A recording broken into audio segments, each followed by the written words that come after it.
Hi, and welcome to Best in Tesla News, episode 169. Tesla is hitting new records again, but it is that time of year when mainstream media will probably make some bad headlines about it. And it is worse than I thought. Ford is bleeding bad. And Tesla has simply taken over in my country as the best-selling car brand of any kind. And the Model 3 Long Range is now back on the menu in the US, and Toyota has been busted in wrecking crash test. And Tesla has made the last Megapack at the Nevada factory. And Lordstown have just lost their lifeline, and bankruptcy might come very soon. And BEVs rose in April in Germany 34%, and Tesla still leading the way. And is now also producing all three versions of the Model Y at the Berlin factory. All of this and much more on today's episode. Let's dive right in.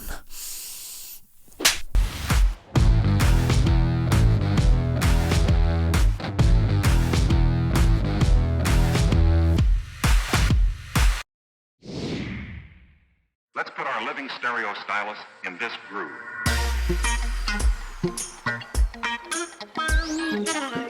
And it is that time of year when you have to be careful of what you read and always do your own research, because mainstream media outlets have a tendency to get this one very wrong. Because we have now finished the first month of the second quarter, and you know what that means, right? Same procedure as every year, James. The mainstream media will probably talk about how Tesla sales in China and many other places are down compared to the month before. So comparing the last month of a quarter, where Tesla doesn't export many cars from China, to the first month of a quarter where Tesla does export a lot of cars. So either they never learn, or they simply just this dumb, or they are just purposely trying to make Tesla look bad. Let's see if someone like CNBC and Barron's will come out with these stupid articles again, as they have done for the last 2 years at least. But we don't have the numbers yet, but the Chinese Passenger Car Association's estimates have just come out, and Tesla made a new record in China in April. It's the biggest first month of a quarter ever in China, with close to 76,000 units in wholesales. So if you want to compare that to April of last year, year over year, just that month, well, Tesla is only up like 3,800%. Yeah, you can always make it look good or bad. It's the best first month of a quarter ever. As we can also see in Europe, we can see that April was the best month ever for the first month of a quarter. So I just wanted to show the mainstream media here how you actually report on these numbers, so they don't try to compare the green bars to the red bars on this chart here. I hope everyone can see that is just stupid. It would make no sense whatsoever to compare the green to the red here. But that is what CNBC and Barron's has been doing for the last 2 years. It really questions their ability to report on someone like Tesla if they get something this basic wrong. Or are they simply just this hateful against Tesla? Well, let's see what kind of news articles they will come out with when the official number starts rolling out. But the truth is that Tesla is doing extremely well right now in Europe, China and the US. As we know, the Model Y was the best-selling car model of any kind in China in Q1. And it was also the best-selling car of any kind in Europe in Q1. And it was the fourth best-selling car in the US, but if we take pickups out of the equation, the Tesla Model Y was the best-selling passenger car in the US as well. Tesla is not just leading the EV race, they have the leading car model in the world right now. I think that qualifies for articles about how great Tesla is actually doing. But let's see what they have to say. But as we know, the mainstream media does not really get Tesla and understand what is going on in the EV industry and the EV adoption and so on. As Bloomberg showed us a couple of years back, remember this chart? Bloomberg Intelligence, sure if you say so, made this chart, but it was already wrong in 2022, as BYD did overtake Volkswagen in BEV sales in 2022, but then they thought Volkswagen would really catch up to Tesla by this year. They do have Tesla getting close to 2 million this year, so they're getting that one right, but they have Volkswagen at 1.5 million BEVs here in 2023. I mean, how high was Bloomberg when they wrote this article? Volkswagen themselves have said they would do 1.5 million in 2025, but no, Bloomberg thinks they will do that a couple of years before. Boy, is this bad research.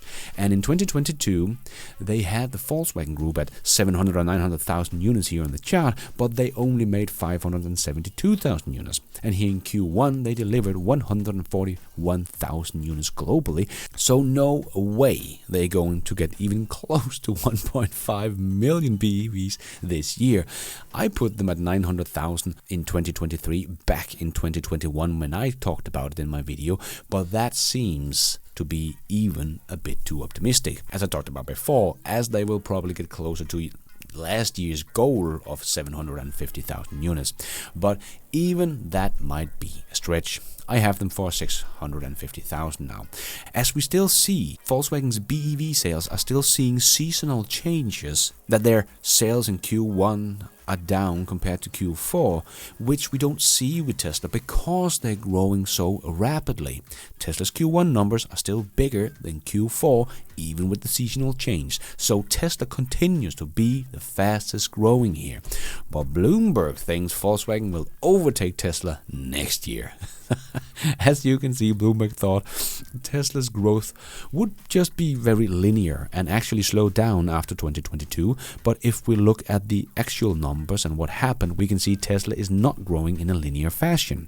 So I just wanted to show some of this FUD we are actually seeing this time of year and how wrong the mainstream media outlets usually get these kind of things, just so people don't start panicking thinking Tesla is doing badly.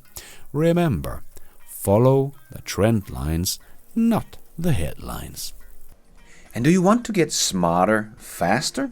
Well, today's sponsor Blinkist can help with just that. I use Blinkist myself because what they do is they pull out the key takeaways of an entire book or podcast and put them into about 15 minutes text and audio explainers called Blinks. And they have over 5,000 titles already. So you can learn the key takeaway from an entire book in just 15 minutes while you're driving on your bike or just taking a 15-minute break. And boom, you have learned something new from an entire book. So I have started a space within Blinkist where I have shared some of the best blinks I've heard so far, whether that being to improve your health or learn how to become more innovative with Simon Sinek, or just learn how to learn faster.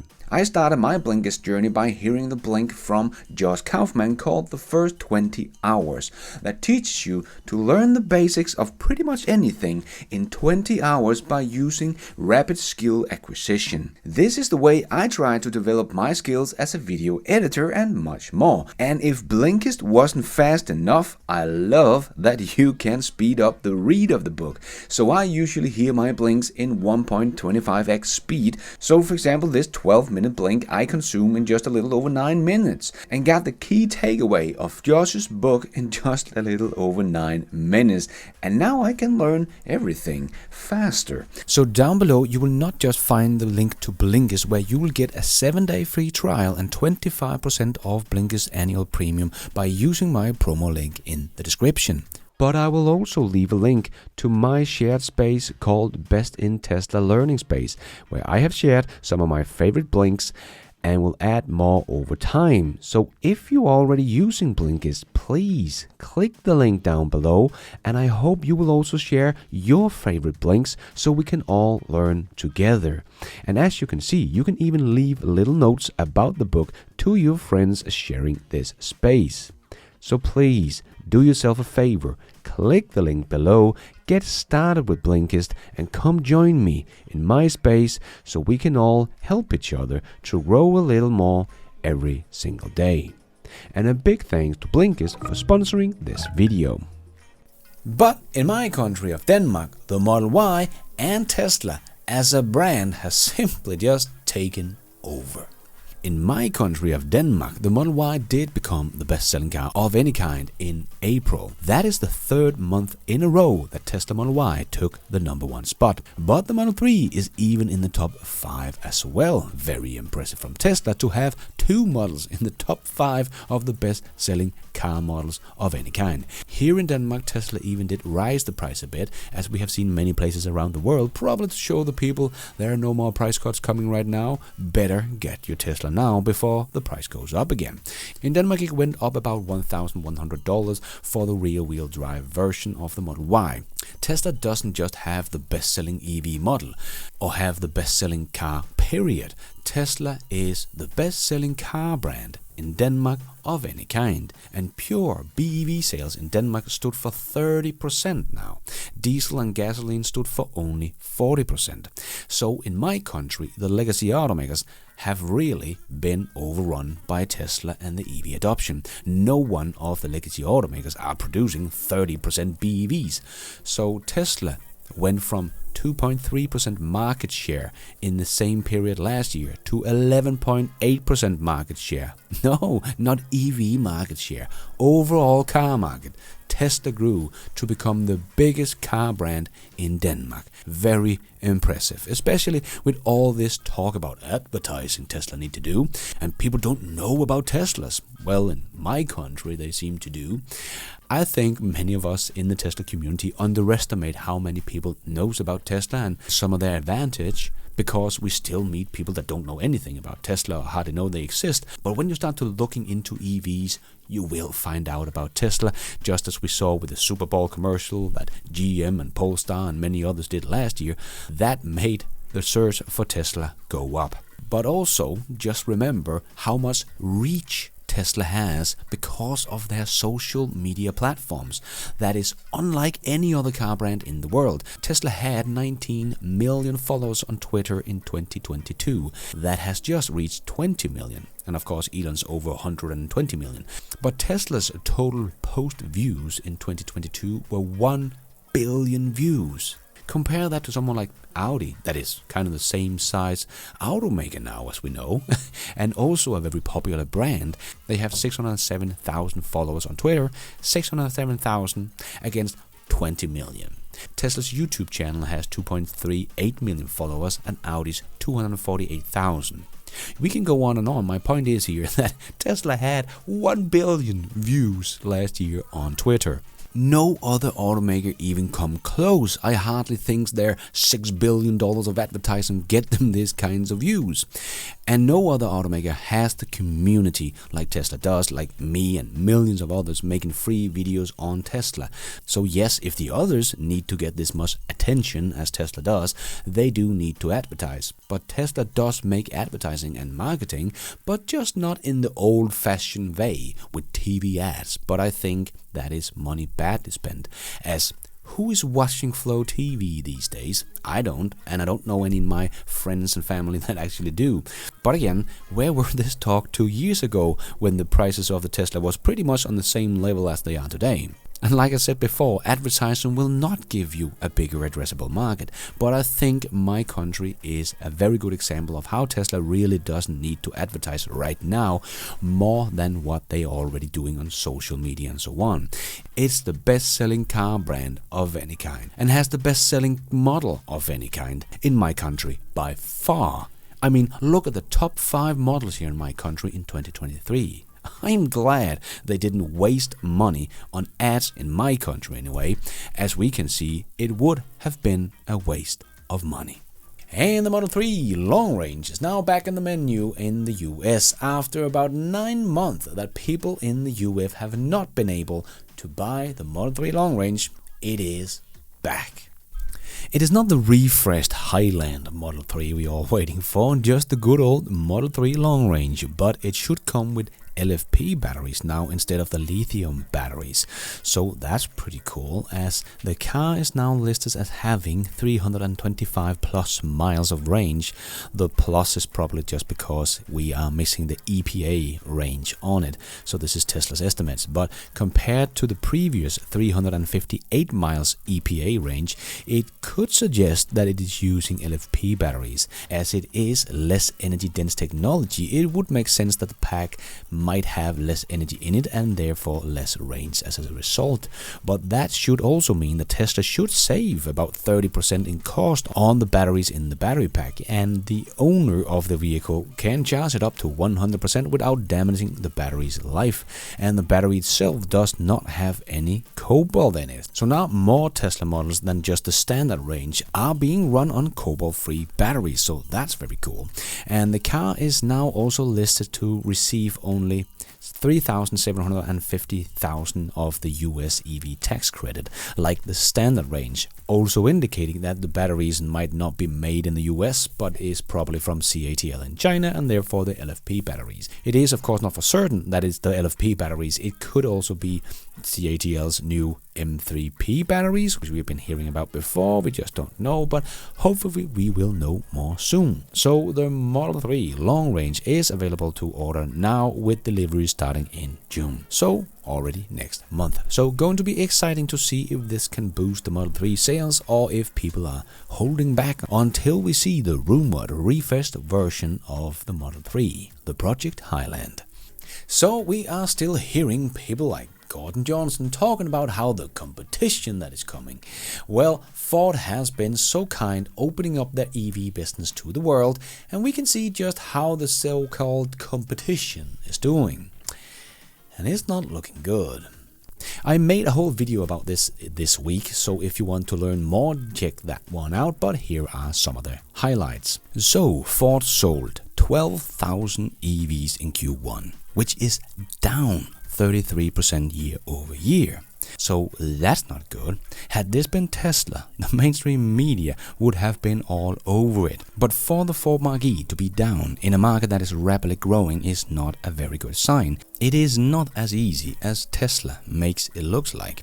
And even though Jim Farley's Ford CEO was out saying that Tesla dropping the price could hurt their brand, but because Ford is down 33% in EV sales and their Mach-E is inferior to the Model Y but still more expensive, they are forced to do the exact same thing now, as Ford has just cut their prices between $3,000 to $4,000 on a product they already lose money on. Ouch. But remember, what Ford sold in the entire quarter is equivalent to 2.5 days worth of production and sales for Tesla. So a whole year has passed and they have not grown their EV business. That's not good. Between the last 5 quarters, Q1 of 2023 is the lowest in unit sales. Tesla is only growing quarter over quarter over quarter over quarter, except Q2 of last year because of the COVID lockdown on the Shanghai factory. But still, even though that quarter was down compared to the quarter before it, it was still up 25% year over year. But Ford, in the first quarter of 2023, they are down 33% in EV sales. Not good. And Ford's EV unit lost $700 million, where Tesla generated $3 billion in profit. What competition! And remember how the whole world was talking about how Tesla cutting prices would hurt their profits. And I said, don't worry about Tesla's smaller cross margin, but watch out for the other OEMs missing cross margins. And Ford earnings report could not have been a better example of exactly that. Ford's EV EBIT margin is negative 102%. Yes, it does cost Ford more than twice the amount to produce the car than they are able to sell it for. And now Tesla has just forced them to lower their price even more. Ouch. And I think one of the reasons Ford is losing so much money is because the insane big battery there is in the Ford F-150 Lightning, very expensive for Ford. So I think they're losing a lot of money on that car compared to the Ford Mach-E. And that is before the Cybertruck comes out to the market in only a few months. That is going to be such a big blow to Ford, as Ford has none pricing power whatsoever. Tesla is holding all the cards. Each EV Ford sells generate an average loss of $60,000, and each Tesla sold generate an average profit of $10,000. There is a difference in earnings between Tesla and Ford's EVs, about $70,000. Tesla has a $70,000 advantage. How is this competition? Ford is doing many things right. Many great moves, like also being at the Fully Charged live show in England, where I tested the car, drove it and talked to the people there. Very, very good. But becoming a profitable EV manufacturer is very, very difficult, and Ford is nowhere near home safe. As we can see, their cash net to debt has gone down from $16.1 billion in 2021 to only $9 billion in 2023. How much longer can this go on? But as I have said many times before, they are making a lot of right moves, and Elon seems to agree on that one. As he wrote on Twitter, I think Ford overall strategy with EVs is smart. The electric F-150 Lightning has high demand. Now they just need to get costs down and production up. Two very difficult things. And let's squeeze in the last short news topics into this new show. Yes, it's time for the Tesla Shorts. Nick Kyrgios, an Australian tennis player's Tesla, got stolen from her mother at gunpoint. But the tennis player used the app to track the car for the police. Yeah, don't steal a Tesla, people. It will not end well for you. He just turned on valet mode, so the car could only drive 50 miles per hour, and just follow it on the app. Yes, only stupid people would ever try to steal a Tesla. But then again, I guess it's only stupid people there are thieves. But this story has been on the news and headlines all over the world, even in my little country. So that is free advertising Tesla gets right there, just because they make some cool shit. Toyota is busted of wrecking crash test on 4 new overseas models. Oh boy, Toyota. Toyota and its small car specialist Daihatsu has been caught cheating side impact crash test for 4 new models less than a year after its truck division Hino was busted falsifying emission test data. Wow, you're doing great, Toyota. You're cheating on a crash test, and meanwhile Tesla is making more crash tests than is needed using all the data they are collecting in the real world. Quite the different approach there Toyota is taking compared to Tesla.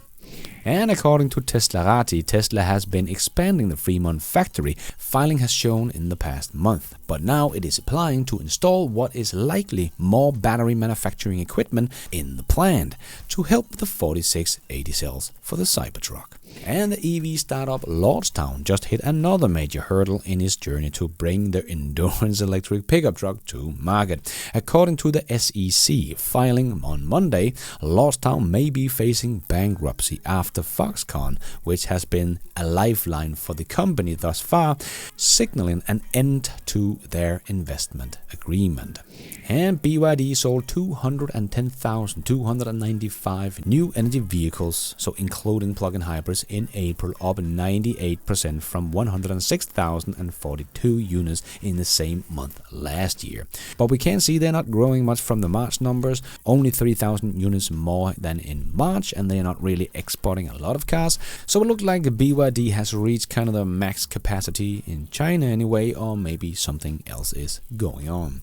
And Tesla has built its last Megapack at the Giga Nevada factory. Production has now fully moved to their Lathrop factory, where they will make the next-gen Megapack, the XL, that is the biggest it can be and still legally fit on a truck by design, and which are much more profitable. So we should see the profitability on this part of the business starting to rise now, and Tesla can now focus on getting the Nevada factory done so it can start making the 4680 cells and the semi-truck at scale.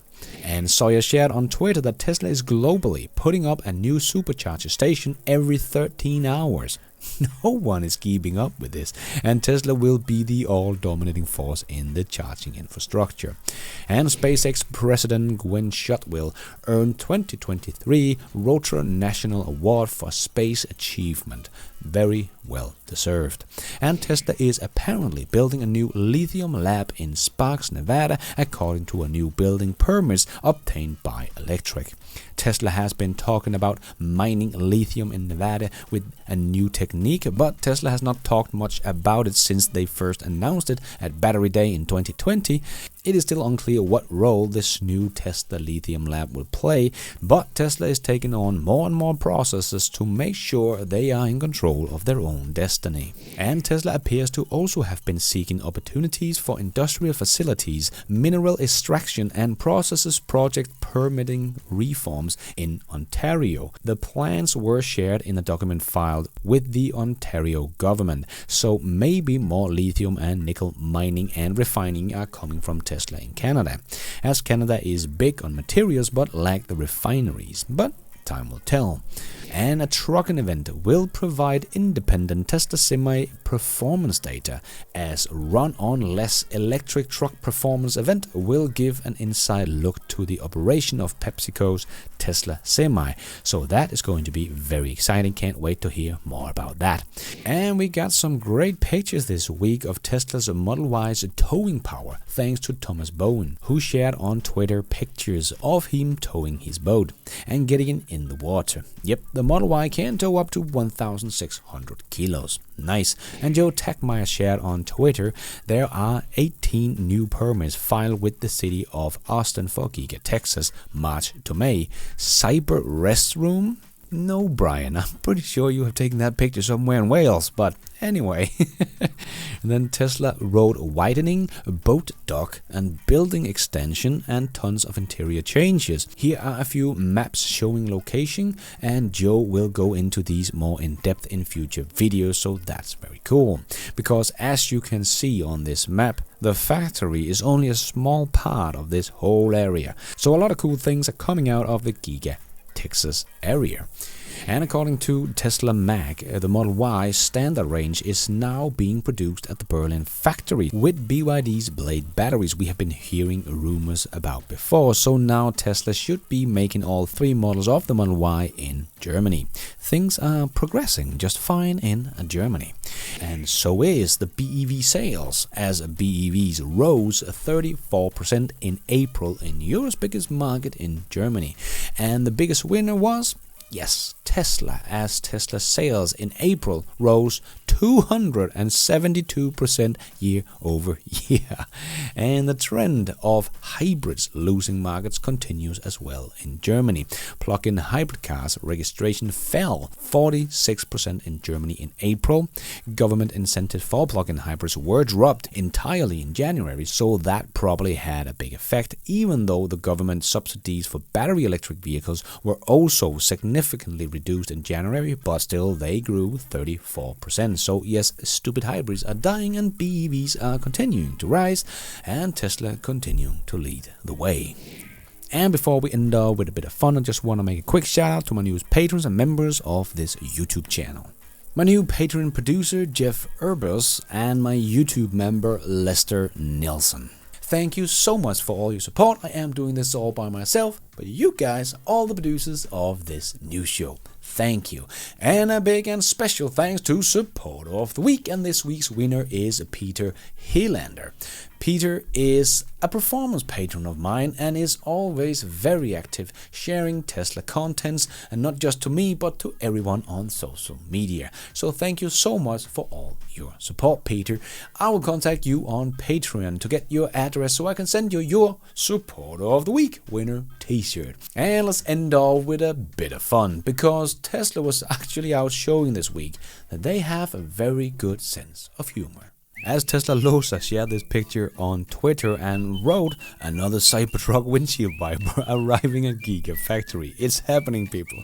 But Tesla did reply to this tweet and said, "This is only 50% of the actual size." That's just good fun and nice to see Tesla not taking themselves too serious. But that is all we have time for on this news show. Hope you enjoyed it. If you did, don't forget to hit that like button. It really does help out this video a lot. And if you did like it, maybe you want to hit that subscribe button, notification bell, so you don't miss out on future videos just like this one. And don't forget, if you want to become an executive producer and get news articles every day, Monday to Friday, the video series Becoming News, access to all my research and charts and spreadsheets, and become a part of my little exclusive club of executive producers, head over to bestintester.com and join with the members button. If you're already a subscriber, thank you so much for your support, and if you want to support the channel even more, remember you can, for as little as $1, become a patron of this channel and get your shout out on this show. You can also become a member of the YouTube channel to get a shout out and some extra perks. Hit the members button to find out more. And don't forget to follow me on Twitter. I tweet all the news as it comes out and more. And check out the merch store to get some merchandise and support the show. Now it's also possible to support the show without buying anything, becoming a member or a patron. There is a link to donation options in the show notes. And also as simple as hitting the super like button. But going forward, I will be making more videos for patrons and members only. And I will give my YouTube members and patrons early access to my videos whenever possible and make my videos ads free for members and patrons only. So don't miss out. And thank you for watching. And until next time, take care out there and be nice.